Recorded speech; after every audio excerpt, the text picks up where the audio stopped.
नमस्कार दोस्तों, मैं हूं विजय। एक बार फिर आप सभी का बहुत बहुत स्वागत करता हूं विजय वर्ष में। दोस्तों, आज हम एक ऐसे टॉपिक पर बात करने वाले हैं जिस पर बात करने के लिए ना जाने मुझसे कितने सवाल पूछे गए, कितनी रिक्वेस्टें की गई और न जाने कितने मैसेजेस मुझे आए। कई कॉल्स आए मुझे कि भैया एक बात समझा दो बस। दर्शन शास्त्र के अनुसार, विज्ञान के अनुसार, नीति शास्त्र के, मानव शास्त्र के, इमोशंस के, प्राणी शास्त्र के अनुसार क्या मांस खाना सही है। मैंने आज कोई पीडीएफ तैयार नहीं की है इसके लिए।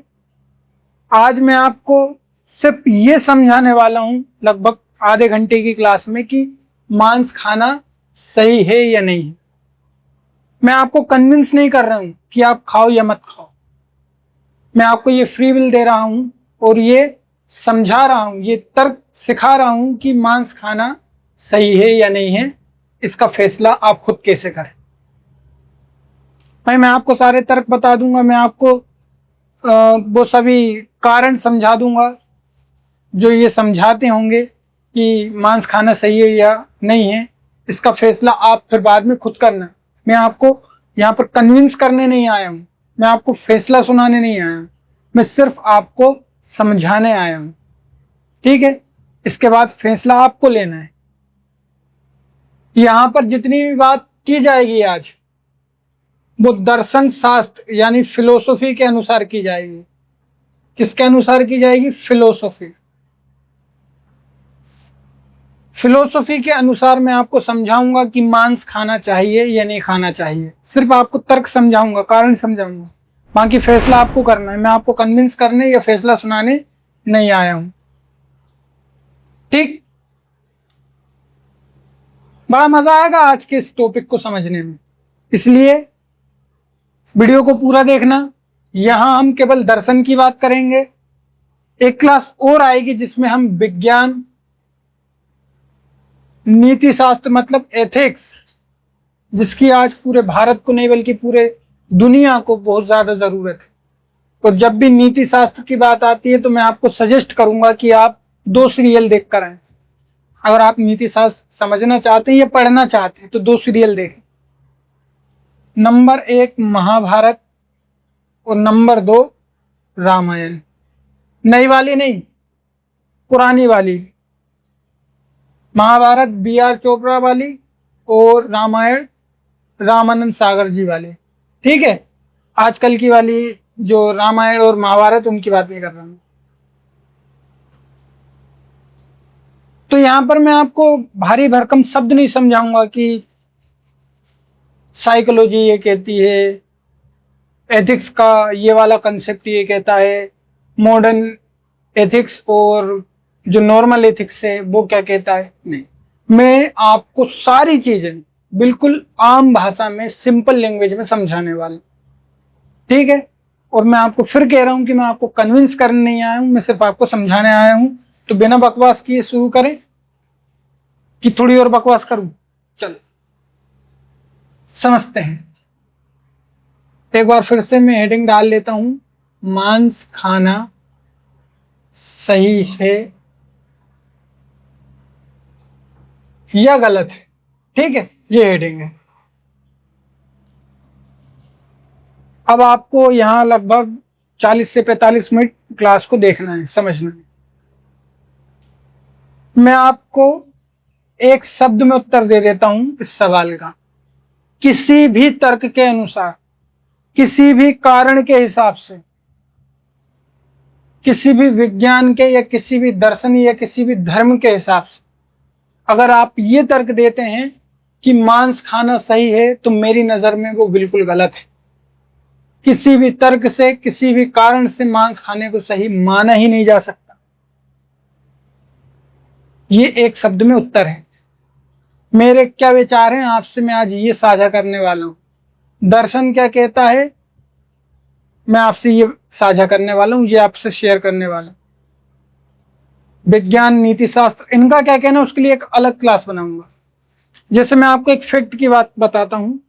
WHO का नाम सुना होगा आपने, वर्ल्ड हेल्थ ऑर्गेनाइजेशन। इसकी एक ब्रांच है FAQ, सॉरी FAO, FAO मतलब फूड एग्रीकल्चर ऑर्गेनाइजेशन। ये ब्रांच रिसर्च करती है कि क्या हम जो पशु होते हैं उनकी खेती कर सकते हैं। भाई हम फूड यानी कि सब्जी भाजी इनकी तो खेती करते हैं,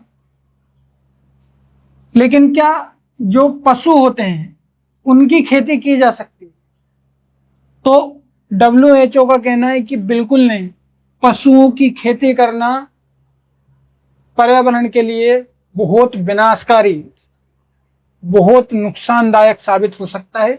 पशुओं की खेती नहीं करना चाहिए, ठीक है ना। खेती करने से मतलब आप समझ रहे हैं ना क्या, कि आज हमने पशुओं को अपने उपयोग के लिए, अपनी यूटिलिटी के लिए डिजाइन किया है और बाद में हम उनको डिस्ट्रॉय कर देंगे। ये क्या है? ये खेती है, समझे। एक फैक्ट की बात और मैं आपको बताता हूं। आपको पता है हमारे शरीर में आंत बड़ी क्यों है? हमारे शरीर की आंत बहुत बड़ी है, बहुत बड़ी। लेकिन जो विशुद्ध मांसाहारी होते हैं, विशुद्ध मांसाहारी मतलब जैसे कुछ लोग होते हैं ना शुद्ध शाकाहारी, हम सब्जी के अलावा कुछ नहीं खाएंगे, जिन्हें वीगन कहा जाता है। उसी प्रकार से कुछ लोग होते हैं विशुद्ध मांसाहारी, जो मांस के अलावा दूसरी चीज खाते ही नहीं। 3 प्रकार के लोग होते हैं। वैसे तो आजकल 8-10 प्रकार के होने लगे हैं। मैं आमलेट खा लेता हूँ, मगर मैं अंडा उबाल के नहीं खाऊंगा, कुछ लोग ऐसे भी हैं। मैं अंडे वाला केक खा लूंगा लेकिन आमलेट नहीं खाऊंगा, कुछ लोग ऐसे भी हैं। कुछ लोग मैं मांस खा लूंगा, ठीक, लेकिन अंडा नहीं खाऊंगा, कुछ लोग ऐसे भी हैं। कुछ लोग कहते हैं कि हम अंडा खा लेते हैं लेकिन मांस नहीं खाते, कुछ लोग ऐसे भी हैं। तो कुछ लोग होते हैं शाकाहारी, कुछ लोग होते हैं विशुद्ध मांसाहारी, कुछ होते हैं मांसाहारी, ठीक है। ये सब्जी भी खा लेते हैं और मांस भी खा लेते हैं। कुछ लोग होते हैं विशुद्ध शाकाहारी और कुछ लोग होते हैं सर्वाहारी। सर्वाहारी वो लोग होते हैं जिन्हें जो दे दिया जाए ये उसमें संतुष्ट रहते हैं, ये सब कुछ खा सकते हैं। तो जो विशुद्ध मांसाहारी होते हैं उनकी आंतें छोटी होती हैं। छोटी होती है आंत, क्यों होती छोटी? आंत कैसे बनाऊं मैं? अपने शरीर में आंतें ऐसी होती है ना, समझ लेना है, ये आंत है। हमारे शरीर में कुछ ऐसी आंत होती है, ठीक है, आंत है ये, समझ लेना। उनके शरीर में आंत छोटी होती है, क्यों? क्योंकि वो जो मांस खाते हैं, हड्डियां खाते हैं, उनको गलाने के लिए जो एसिड निकलता है, जो गैस्ट्रस जूसेस निकलते हैं, वो इतने ताकतवर होते हैं कि लोहे को पिघला दें। ऐसे हमारे शरीर में भी जो HCl निकलता है खाना पचाने के लिए, कुछ लोग कहते हैं कि खाना खाने के बाद 45 मिनट तक, 1 घंटे तक पानी मत पियो। सही कहते हैं, लेकिन ऐसा नहीं है कि बिल्कुल मत पियो। आप खाना खाने के बाद अपनी प्यास के अनुसार, जितनी आपको प्यास लग रही है उसके अनुसार 60 to 70% पानी पी सकते हैं। कुछ लोग कहते हैं कि बिल्कुल मत पियो, कुछ लोग कहते हैं कि खूब पी सकते हो। नहीं, ना बहुत ज्यादा ना बहुत कम, मीडियम पानी आप पी सकते हो। क्यों? क्योंकि ये जो HCl है ना, ये इतना ताकतवर होता है, इसका pH 1.5 होता है। 1.5 का मतलब है कि ये इतना एसिडिक होता है, इतना ज्यादा अम्लीय होता है कि ये लोहे को गला दे, फिर खाना क्या चीज है। इसी तरह जो जानवर होते हैं जो विशुद्ध मांसाहारी होते हैं, उनके पेट में जो HCl है, जो गैस्ट्रस जूसेस हैं, जो खाने को पचाने में मदद करते हैं, तोड़ने में मदद करते हैं, वो इतने ताकतवर होते हैं, उनकी pH वैल्यू 1.5 से भी कम होती है। क्यों कम होती है? क्योंकि वो जो चीज खाते हैं ये चीजें उनके शरीर को वैसा ही ढालती हैं। समझे? अब सवाल ये होना चाहिए कि भाई आंतें छोटी क्यों होती हैं? आंतें इसलिए छोटी होती हैं क्योंकि खाना जितनी तेजी से अंदर जाता है उतनी तेजी से पच भी जाता है उनका। ये जो अभी मैंने आपको बताया उनके शरीर में जो एसिड होता है जानवरों के शरीर में, वो इसको पचाने के लिए बहुत ज्यादा अनुकूल है, इसलिए उनकी आंतें उतनी बड़ी नहीं है। खाना ज्यादा देर रुकते ही नहीं है, स्टोर ही नहीं रहता, जैसी का वैसी पच जाता है, खेल खत्म। लेकिन इंसान के शरीर में, पहले की बात नहीं कर रहा हूं मैं, अब की बात कर रहा हूं। अब आंत बड़ी हो गई है धीरे धीरे, क्योंकि हमने शाकाहार को चुन लिया है। पहले हम भी मांसाहारी थे, ठीक? तो जीव विज्ञान कहता है, मतलब बायोलॉजी ये कहती है कि मनुष्य का अब का जो शरीर है वो मांस खाने के लिए सही नहीं है। ये जीव विज्ञान का तथ्य है, समझे? तो आप पानी भी पी सकते हैं खाना खाने के बाद, ऐसी कोई दिक्कत नहीं है। एक तथ्य और बता दूं, उसके बाद फिर दर्शन की बात करेंगे। आपको पता है हमारे शरीर में जो दांत होते हैं मुंह में, शरीर में नहीं मुंह में, पहले हमारे दांत नुकीले हुआ करते थे कुछ इस तरह से, ठीक है? दांत की संरचना कुछ ऐसी हुआ करती थी, नुकीले। कुछ दांतों को कैनियन कहा जाता था, नाम भूल रहा हूं शायद में, कैनियन ही बोलते थे। ये लंबे और नुकीले दांत होते थे।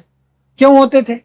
इसलिए क्योंकि हम मांस खाते थे, मांस को काटना, चबाना, फाड़ना पड़ता था खाने के लिए, तो हमारे दांतों का जो फॉर्मेशन हुआ वो नुकीला हुआ, ठीक है? जितनी मेहनत करते हैं, मेरे पिताजी हमेशा कहते हैं, शरीर को जितनी मेहनत करवाओगे ये शरीर उतना ही मजबूत बनेगा,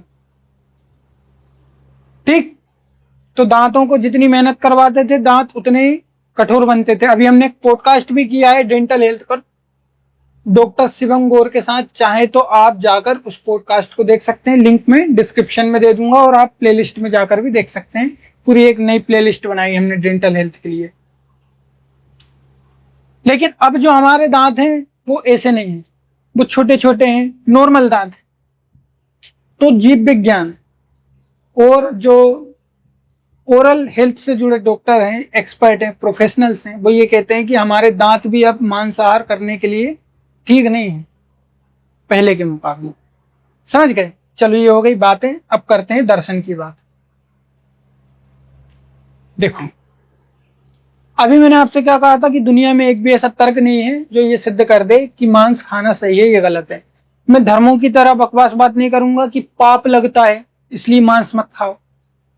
मैं आपसे ये भी नहीं कहूंगा कि मांस इसलिए नहीं खाना चाहिए क्योंकि जानवरों को दर्द होता है, और पेड़ों को खा लेना चाहिए क्योंकि उनके अंदर वो ऑर्गन ही नहीं है जो उनको दर्द महसूस करवाए। उनके अंदर वो जो हार्मोन्स होते हैं वो है ही नहीं जो उनको दर्द महसूस करवा दे, है ना?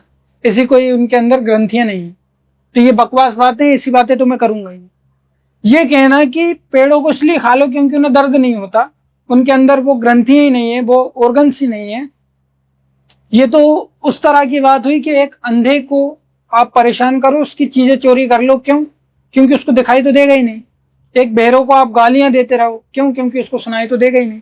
इससे बड़ी जाहिलपने की, इससे बड़ी बेवकूफी की, मूर्खता की बात और क्या हो सकती है कि हम किसी चीज के ना होने पर उसका उपयोग करने की कोशिश करें। गलत है। मैं आपसे यह भी नहीं कहूंगा कि दर्द होता है जानवरों को इसलिए नहीं खाना चाहिए, है ना? ये सब तर्क ठीक नहीं है। और जानवरों को खाने के लिए या नहीं खाने के लिए मैं आपको ये तर्क भी नहीं दूंगा कि हम पहले भी तो खाते थे, अब क्यों नहीं खा सकते, अब क्या हो गया।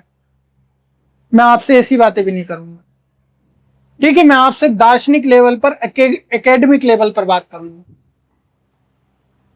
हम जो भी बात करेंगे एकेडमिक बात करेंगे। एकेडमिक की स्पेलिंग गलत हो तो नेट पर देख के सुधार लेना, ये मत बोलना कि विजय भाई को तो स्पेलिंग लिखनी नहीं आती।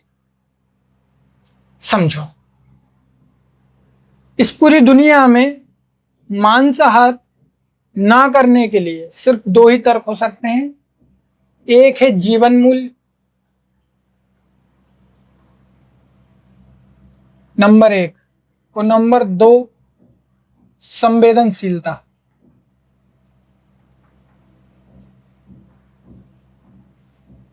सिर्फ ये दो तर्क हैं जो आपको पूर्ण इंसान बनाते हैं, पूरी तरह से इंसान। कुछ दिनों पहले मैंने एक पोस्ट डाला था बकरीद पर। मैंने लिखा था कि जो त्योहार या धर्म मांस खाने की, किसी जानवर के जीवन को खत्म करने की बात करता हो, वो त्योहार मानव का त्योहार तो हो ही नहीं सकता, मतलब मनुष्य का त्योहार नहीं हो सकता। तो कुछ लोगों ने लिखा कि यार भाई ऐसे तो अपने इसमें भी जान होती, पेड़ पौधों में, तो उन्हें भी नहीं खाना चाहिए। तो बिल्कुल ये बात भी सही, उनमें भी जान होती, उन्हें भी नहीं खाना चाहिए। लेकिन ये तर्क इस बात के लिए गलत है कि हम पेड़ों को खाते हैं और उनमें भी जान होती, इसलिए हम जानवरों को भी खा सकते हैं। इस हिसाब से तो आप इंसान को भी खाने लगे। एप्स्टीन के आइलैंड पर बच्चों को खाया जाता था, फिर आपको उससे क्यों दिक्कत हुई? उस तर्क के हिसाब से तो आप इंसान भी खा सकते हैं, आप पत्थर भी खा सकते हैं, आप मलमूत्र भी खा सकते हैं, आप कुछ भी खा सकते हैं, अगर आप ऐसे ही तर्क देना चाहते। तो जनरलाइज नहीं करना चाहिए चीजों को, ठीक। अब ये दो तर्क क्या है ये समझें। देखो, हम सभी पहले ये समझ लेते हैं कि वो कौन कौन से तर्क हैं जो मांस खाने को बढ़ावा देते हैं, मांस खाने के लिए सही माने जाते हैं। पहला तर्क जो अभी मैंने आपको बताया कि भाई हम पहले भी तो खाते थे, है ना, हम पेड़ों को भी तो खाते हैं, उनमें भी तो जीव जंतु, उनमें भी तो जीव होता है, जान होती है उनके अंदर भी, तो फिर हम मांस क्यों नहीं खा सकते? तो मैंने आपको जवाब दे दिया कि इस हिसाब से तो आपको इंसान भी खा लेना चाहिए, फिर क्या दिक्कत है ना। फिर नैतिकता जैसी कोई चीज तो बची नहीं पाएगी। एथिक्स, सही और गलत तो कुछ रह ही नहीं जाएगा अगर हम इस पॉइंट ऑफ व्यू से चलने लगेंगे, ठीक। एक तर्क ये दिया जाता है कि हम पहले भी तो खाते थे। पहले आप इंसान थे कब? इंसान में और जानवर में फर्क कौन सा था? जब हम धीरे धीरे नैतिकता की ओर बढ़े, जब हम धीरे धीरे संवेदनशीलता और जीवन मूल्य को समझने लगे, जब हम धीरे धीरे समाज की बात करने लगे, तो हमने बात की कि हमें मांस नहीं खाना चाहिए। क्यों? क्योंकि सब एक जैसे थे पहले। क्या इंसान क्या जानवर? इंसान और जानवर को अलग बनाने वाली सिर्फ एक चीज है इस पूरी दुनिया में, और वो चीज है इंटेलिजेंस, बुद्धिमत्ता। जानवर में और हम में क्या फर्क है? अगर आपसे 5 फर्क लिखने को कहा जाएगा तो आप ये भी नहीं लिख पाओगे। जानवर में और हम में फर्क सिर्फ इतना है कि हमारे अंदर इंटेलिजेंस की मात्रा जानवरों से बहुत ज्यादा है। हम 8 प्रकार के, सॉरी अब तो 11 इंटेलिजेंस हो गए हैं, हम 11 प्रकार के इंटेलिजेंस के मालिक हैं, जिसमें एआई भी शामिल है, जिसमें स्पिरिचुअल और इमोशनल इंटेलिजेंस भी शामिल है। हमारी बुद्धिमत्ता हमें गणित सोल्व करना सिखाती है, हमें विज्ञान, तर्क, हमें करुणावान, हमें दयावान बनाती है, ये सारी चीजें सिखाती है। लेकिन जानवरों में ये कैपेसिटी बहुत कम होती है। एक हाथी हमसे भी बड़ा जानवर है, ठीक, लेकिन उसके शरीर की तुलना में, ध्यान रखें ना, उसके शरीर की तुलना में उसका जो दिमाग है वो छोटा है। हमारे शरीर की तुलना में हमारा जो दिमाग है वो बड़ा है, हमारा इंटेलिजेंस इसलिए ज्यादा है, जानवरों का इंटेलिजेंस इसलिए कम है। तो ये ही एक चीज है जो हमें अलग बनाती है किससे? जानवर से। लेकिन पहले जब इंटेलिजेंस नहीं था हमारे अंदर, जब कॉग्निटिव रिवॉल्यूशन नहीं हुआ था, एक रिवॉल्यूशन के बारे में आपने सुना होगा, कॉग्निटिव रिवॉल्यूशन, है ना, बुद्धि का विकास, तो ये सब एक जैसे थे। इंसान जानवर को, जानवर इंसान को खा रहा है। लेकिन जैसे जैसे इंटेलिजेंस आया, हम लोग समाज की तरफ बढ़े, और जब समाज की तरफ बढ़े तो हमने ये तय किया, हमने ये नैतिक नियम बनाया, हमने ये एथिकल रोल बनाया, रूल बनाया, सॉरी रोल नहीं रूल, कि हम एक दूसरे को नहीं मारेंगे। पहले एक इंसान दूसरे इंसान से डरता था, तो हमने ये रूल बनाया कि हम नहीं खाएंगे एक दूसरे को। समझ गए? उम्मीद है समझ गए होंगे। तो पहले आप क्या करते थे और अब आप क्या करते, उसमें बहुत अंतर है। तो पहले आप जानवरों को खा लेते थे, मांस खा लेते थे, इसलिए आज भी आप मांस खा सकते हो। ये तर्क पूरी तरह से बकवास है, आप ऐसा बिल्कुल नहीं कर सकते, है ना। ऐसे लॉजिक से आप मांस नहीं खा सकते। दूसरा लॉजिक, सॉरी तीसरा है, तीसरा लॉजिक ये है कि हमारा जो धर्म है वो हमें मान्यता देता है। तीसरा लॉजिक क्या है कि हमारा धर्म, हमारी परंपराएं हमें मान्यता देती, इसलिए हम खा सकते हैं। तो ये जो लॉजिक है ये भी बिल्कुल गलत है। धर्म तो मान्यता देता था कि स्त्रियों को जिंदा जला दिया जाए, कर सकते हैं क्या? जो चीजें सही है वो कर भी सकते हैं। जैसे धर्म हमें सिखाता है कि हमें बड़ों का सम्मान करना चाहिए, है ना, उनसे प्रेम से बात करना चाहिए, तो हम इस चीज को मान सकते हैं। लेकिन जो चीजें गलत हैं, उस चीज को सही सिद्ध करने के लिए हम गलत तर्क का यूज नहीं कर सकते, है ना। तो ये भी गलत है। आपको पता है इस्लाम में टफनेस क्यों है, इस्लाम में कट्टरता क्यों है? मैंने आपको एक बार पहले एक वीडियो में भी समझाया था कि इस्लाम जिस जगह पर जन्म लेता है, अरब, इस जगह पर खेती होती नहीं है, पानी की कमी है, ठीक है। इसके कारण ये लोग क्या करते हैं, ये लोग मांस खाते हैं। ये लोग क्या करते हैं, जिस प्रकार का पानी पीते हैं वो इनके शरीर को और ज्यादा क्या करता है, मजबूत बनाता है। अब मैंने अभी आपको समझाया था कि जितने शरीर से मेहनत करवाओगे, शरीर उतना मजबूत बनेगा। तो जिस प्रकार का खाना पानी ये यूज करते हैं, इनका दिमाग, इनका इंटेलिजेंस भी उसी प्रकार से डेवलप्ड होगा, इनकी परंपराएं भी उसी प्रकार से बनेगी। जलवायु, पर्यावरण, किसी धर्म, किसी दर्शन का जो नैतिक नियम होता है, उनमें जो परंपराएं होती है, उसे बहुत ज्यादा प्रभावित करते हैं। ये मैं आपको पहले भी समझा चुका हूं। अब भाई ये ऊंट भी खा सकते हैं, ये किसी भी प्रकार का जानवर खा सकते हैं। दो जानवर इन्होंने छोड़े हैं, जिनमें से एक सुअर से ये बहुत ज्यादा नफरत करते हैं, मतलब इसे खाने को मना ही है इस्लाम धर्म में, ठीक। तो ये लोग मांस खाते हैं, तो ये कुछ भी खा लेते हैं।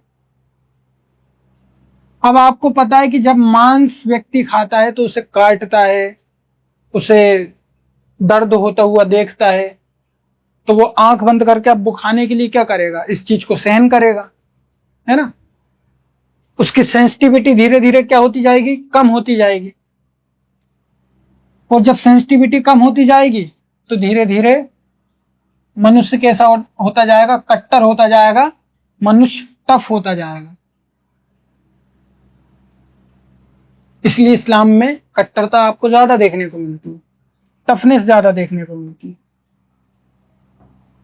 समझे। तो एक तर्क ये भी है। अब इसके अलावा बहुत सारे लोग अलग अलग प्रकार के तर्क देते हैं कि हमारे शरीर में एसिड 1.5 के आसपास है, मांस को पचा सकता है, इसलिए खा लेना चाहिए। तो ये सब बकवास बातें हैं, ये तर्क कोई काम के नहीं है। आपके पास और कोई है तो मुझे कमेंट बॉक्स में कमेंट कर देना। अब मैं आपको समझाता हूं वो तर्क जो ये आपको सिखा सकते हैं, जो आपको कन्विंस कर सकते हैं कि आपको मांस नहीं खाना चाहिए। उनमें से एक है जीवन, ठीक। इसको समझ लो, फिर बाद में संवेदनशीलता को समझना। आपको पता है जब आप एक मक्खी को मारने के लिए जाते हो, आपने कभी नोटिस किया होगा ये, जब आप एक मक्खी को मारने के लिए जाते हैं, कोशिश करते हैं, तो वो मक्खी भी अपनी जान बचाने के लिए भागती है। नाली का गंदे से गंदा कीड़ा क्यों ना हो, जब आप उसे मारने की कोशिश करते हैं, आप उसे नुकसान पहुंचाने की कोशिश करते हैं, तब वो गंदे से गंदा नाली का कीड़ा वो भी अपनी जान बचाने की कोशिश करता है। हमें पता है कि यार कैसा कीड़ा है, इससे अच्छा तो ये मर जाए, इतनी गंदगी में रह रहा है। हम कौन सा साफ सफाई से रह रहे हैं, हम भी गंदगी में रह रहे हैं। हमारे शरीर में 24 घंटे गंदगी है ना। कीड़े को दोष मत दो, तुम खुद ही गंदगी का पूरा दरबार हो। तो भाई आप सोचो उसको अपने जीवन से कितना प्यार है। ये जीवन मूल्य आपको सिखाता है कि आपको मांस खाने से बचना चाहिए। लेकिन यहीं पर आप एक सवाल करोगे कि विजय भाई फिर हम पत्तियों को क्यों खाएं, हम पेड़ों को, वनस्पतियों को क्यों खाएं, इनमें भी तो जान है, इन्हें क्यों खाना चाहिए। भारत में एक दर्शन हुआ, बौद्ध दर्शन। मेरी बुद्ध से एक पर्सनल प्रॉब्लम है। उन्होंने मांस खाने की अनुमति दी, लेकिन कैसा मांस, जैसे कि थेरवाद जो है या हीनयान जो है, मतलब पुराना बुद्धिज्म जो है, वो ये बताता है कि भगवान बुद्ध ने कहा था कि अगर किसी भिक्षु को ये लगता है,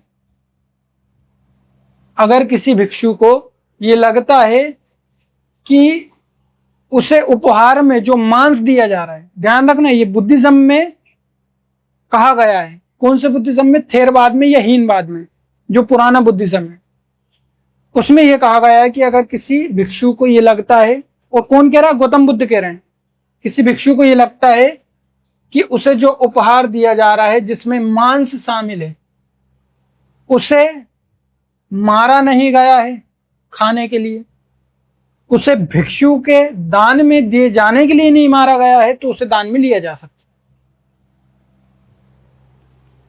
अगर ये बात सही है तो मुझे बुद्ध से बहुत ज्यादा दिक्कत है इस वाले सिद्धांत के अनुसार।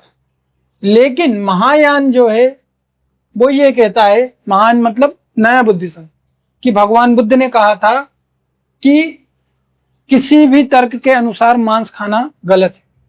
मांस खाने को पूर्णतः प्रतिबंधित किया भगवान बुद्ध ने, ठीक है। इसलिए इस पर विवाद है कि मांस खाना चाहिए या नहीं बुद्धिज्म के अनुसार, ठीक। लेकिन भारत में दुनिया का सबसे संवेदनशील एक दर्शन हुआ जो ये कहता है कि एक मनुष्य को, जो पूर्ण मनुष्य है, उसे ये भी नहीं खाना चाहिए। आप बिल्कुल सही कहते हैं कि जब आप जीवन मूल्य की बात कर रहे हो, आप जानवरों को ना खाने की बात कर रहे हो, तो आप पत्तियों को खाने की बात क्यों कर रहे हो। तो जैन दर्शन बिल्कुल यही बात कहता है। एक असली मनुष्य, एक पूर्ण मनुष्य वही है जो पेड़ पौधों को भी नहीं खाता है, मतलब किसी भी प्रकार से जीवन को बर्बाद नहीं करता है। यही बात ओशो ने भी कही है। ओशो ने अपने एक प्रवचन में कहा था, अपने के स्टेटमेंट में, कि भारत में जो भी लोग हैं वो ये कभी सहन नहीं कर सकते कि उनका जो पूजनीय महापुरुष है, जिसे वो अपना आइडियल मानते हैं, वो मांस खाता हो या शराब पीता हो, ठीक। लेकिन हम पत्तियों को खा सकते हैं।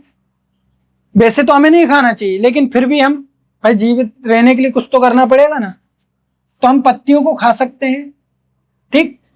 लेकिन जानवरों को नहीं खा सकते, मांस को नहीं खा सकते। इसके पीछे का जो रीजन है वो अभी आपको मैं आगे समझाऊंगा। तो जीवन मूल का सिद्धांत ये कहता है कि आपको बिल्कुल भी मांस नहीं खाना चाहिए। किसी भी प्रकार से आपको किसी भी जीव जंतु का जीवन बर्बाद नहीं करना चाहिए, बिल्कुल भी नहीं करना चाहिए, ठीक। आगे समझो। अब ये जो अगला तर्क है, sensitivity, logic of sensitivity.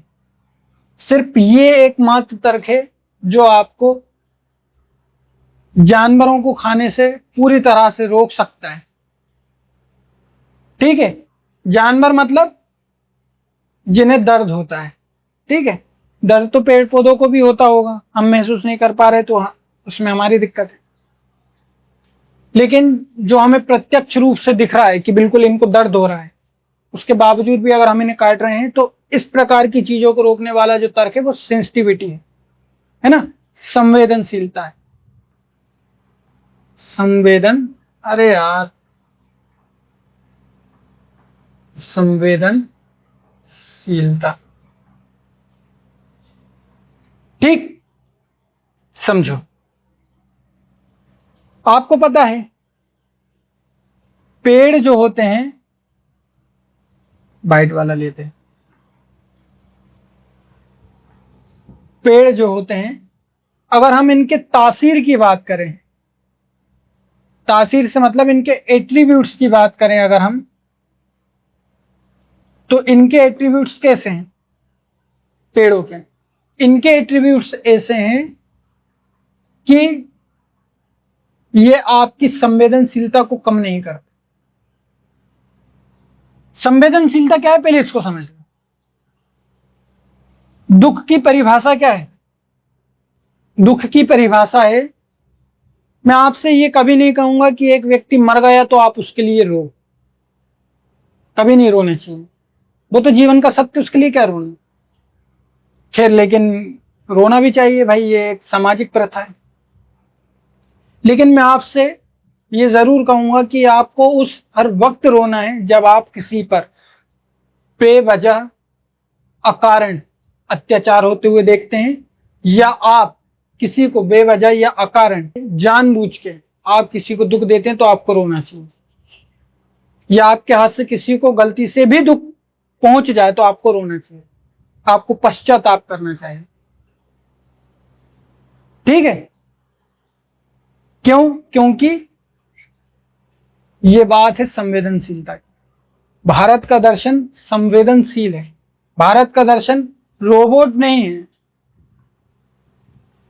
Bharat का दर्शन एआई नहीं है, भारत का दर्शन एक जीवित मनुष्य है। पश्चिम का दर्शन जीवित मनुष्य नहीं है, क्योंकि वो लोग कहते हैं कि आप अपने सिद्धांतों के अनुसार चलो मत चलो, उससे कोई फर्क नहीं पड़ता। हमारा भारत का दर्शन कहता है जैसा आपका ज्ञान है वैसा आपका आचरण होना चाहिए। पश्चिम का दर्शन कहते हो चोरी करना, कहता है चोरी करना बहुत गलत बात है, लेकिन चोरी करता भी है वहां का व्यक्ति। क्यों? क्योंकि वो इस चीज को एक्सेप्ट करते हैं, वो ये मानते नहीं है कि ज्ञान के अनुसार आप आचरण करो, व्यवहार करो। लेकिन भारत का दर्शन कहता है जैसा ज्ञान वैसा आचरण। इसलिए कोई कथावाचक आपसे कहता है कि मोह में मत पड़ो, माया में मत पड़ो। अरे भाई, तो तू क्यों पड़ा है? पहले तू तो बाहर आ जा। ठीक है, ये बात है संवेदनशीलता। ठीक, एक संवेदनशील मनुष्य जागरूक होता है, दयावान होता है, उसमें करुणा होती है, कंपेशन होती है, मर्सी होती है, मर्सीफुल होता है, उसमें अवेयरनेस होती है। इसलिए बहुत सारे लोग मुझसे बार बार जब ये कहते हैं कि विजय भाई यार, हमने तो देखा है कि जो हमारे सुपरस्टार वगैरह, हीरो वगैरह हैं, जिन्हें हम अपना आइडियल मानते हैं, जिनके लिए हम इतना सब करते हैं, क्रिकेटर्स हैं, रेप हो जाते हैं, चोरी हो जाती है, टेररिस्ट अटैक हो जाती है, ये लोग कुछ बोलते क्यों नहीं? उनके अंदर संवेदनशीलता ही नहीं। वो भारत जैसे देश में बोलना भी तो मुश्किल है। शाहरुख खान बोल दे अभी कुछ तो उसका रहना मुश्किल हो जाएगा, समझ रहे हैं ना? तो ये भी एक दिक्कत है, और संवेदनशीलता की कमी होना ये भी एक दिक्कत। तो संवेदनशीलता आपको जागरूक होना सिखाती, संवेदनशील होना सिखाती है। जब आप करुणावान होंगे, जब आप ये सीख जाएंगे कि किसी को बेवजह नुकसान नहीं पहुंचाना चाहिए, ठीक, किसी को बेवजह हमें परेशान नहीं करना चाहिए, तो फिर उसके जीवन का अंत कर देना मतलब ये तो बहुत बड़ी बात हो गई, बहुत दूर की बात हो गई। हम क्या कह रहे हैं कि ना तो बेवजह नुकसान पहुंचाना है, बेवजह ना तो नुकसान पहुंचाना है, ना ही जानबूझकर दर्द देना। ये भारत की परंपरा है, भारत का दर्शन ही है। पश्चिम के दर्शन में ये गुण नहीं है, अरब के इस्लामिक दर्शन में ये गुण नहीं है, भारत के दर्शन में ये गुण है। इस्लाम का दर्शन भी कहता है कि आप बेवजह जानवरों को नुकसान ना पहुंचाएं, आप उन्हें परेशान ना करें, आप उसको दुख ना पहुंचाएं। ये इस्लाम भी कहता है, लेकिन इस्लाम कहता है कि उसे अपनी आवश्यकता के लिए, अपनी आवश्यकता के लिए, उसे अपने भोजन के लिए आप खा सकते हो, अनुमति है खाने की। क्योंकि इस्लाम या अब्राहमिक जितने भी धर्म हैं, इस्लाम हो, ईसाई हो, यहूदी हो, ये सभी धर्म मनुष्य प्रधान धर्म है। मतलब ये धर्म ये मानते हैं कि ये जो संसार है ये मनुष्य के लिए। हिंदुस्तान का दर्शन ये नहीं मानता। मूल रूप से हिंदू दर्शन ये कहता है कि जो पृथ्वी है, जो ये संसार है, ये जो मृत्यु लोक है, मनुष्य इसका मात्र एक अंग है। मनुष्य इसका क्या है? एक मात्र अंग है, इससे ज्यादा कुछ नहीं है। यहां पर अब्राहमिक धर्मों में मनुष्य क्या है? मनुष्य इस पृथ्वी का राजा है, किंग है। तो ये एक अंतर है। बहुत सारे लोग ये सोच रहे होंगे कि मंदिरों में क्यों है। फिर मैं आपसे कह रहा हूं कि जहां भी मांसाहार हो रहा है, जहां भी जानवरों का कत्ल किया जा रहा है सिर्फ खाने के लिए या किसी भी कारण से, पूरी तरह से गलत है। जैन दर्शन तो ये कह रहा है कि अगर आपके जान पर बनी हो, अगर आपको आपके प्राणों की रक्षा करनी हो और आप जानवर को मारकर खाना चाहते हैं तो भी आप ना खाएं। क्यों? क्योंकि यह आपकी संवेदनशीलता को कम करता है, यह आपको मनुष्य होने से रोकता है, यह आपकी प्रवृत्ति को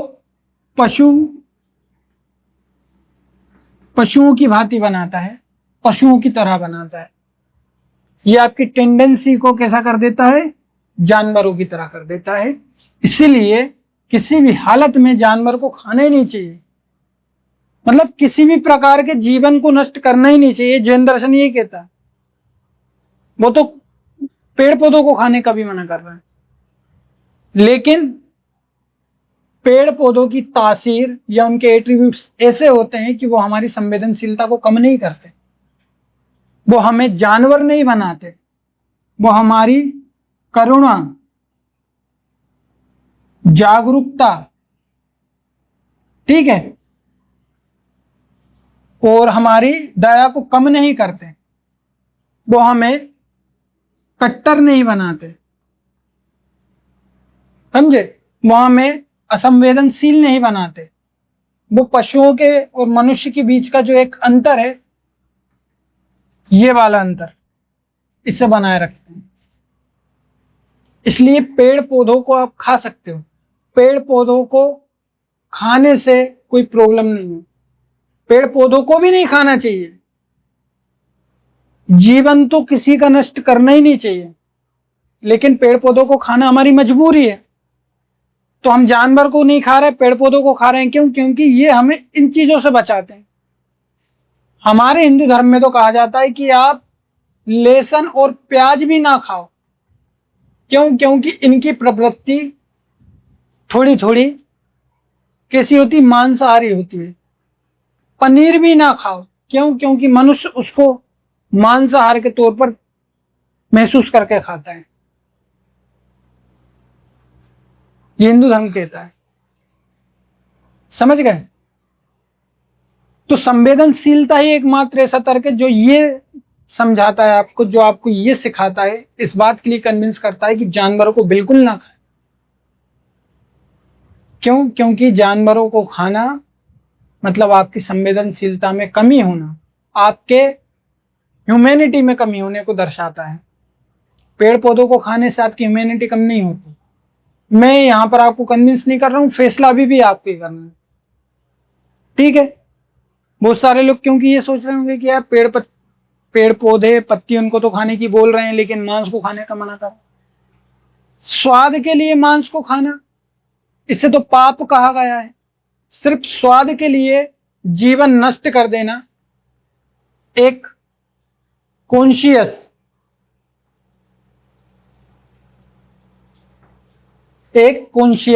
चैतन्य प्राणी का, जिसे दर्द भी होता है, जिसका अपना परिवार भी होता है, उसे नष्ट कर देना ये तो पाप है।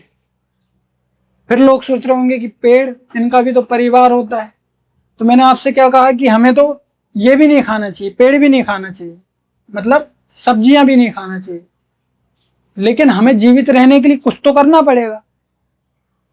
तो हम पाप ना करके, पाप मतलब हम जानवरों को नुकसान ना पहुंचा के, हम कम से कम पेड़ों को खा लें, क्योंकि पेड़ों को रिप्रोडक्टिव करने से कोई दिक्कत नहीं है।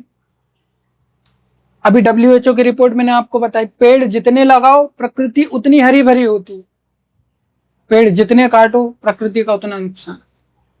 जानवरों की जितनी खेती होगी उतना ही नुकसान।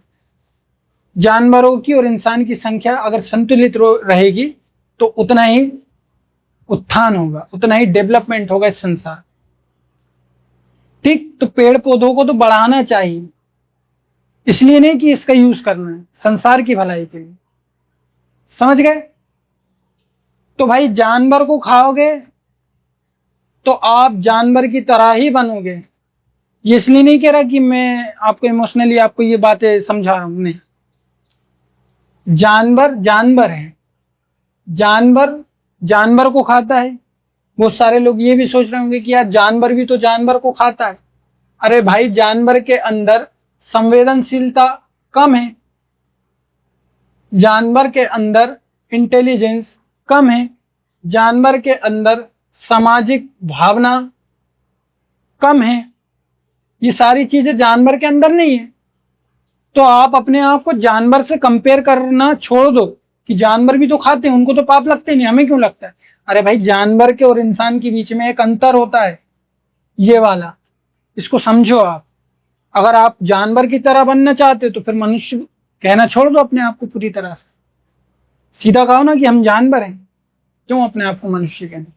ठीक है, तो मनुष्य जैसा दिखने का मतलब ये नहीं है कि आप मनुष्य जैसा दिखने के साथ साथ आपको मनुष्य जैसा होना भी चाहिए, व्यवहार भी आपका मनुष्य जैसा होना चाहिए।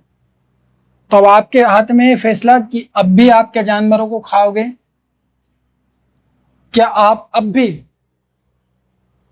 इन जानवरों को बेवजह दर्द दोगे। एक क्लास और आएगी जो मांसाहार को खाने के लिए क्या तर्क हैं और नहीं खाने के लिए क्या तर्क हैं, ये आपको समझाएगी। मिलते हैं, सभी को मेरी तरफ से जय हिंद। पॉडकास्ट जरूर देखें, चैनल को सब्सक्राइब करें, वीडियोस अगर आप देख रहे हैं दर्शन वाली तो पूरी देखें। अब मैं ज़्यादा से ज़्यादा बातें दर्शन शास्त्र पर ही करूँगा, इतिहास पर करूँगा, और बाकी टॉपिक्स पर बातें कम होंगी। मिलते हैं, जय हिंद।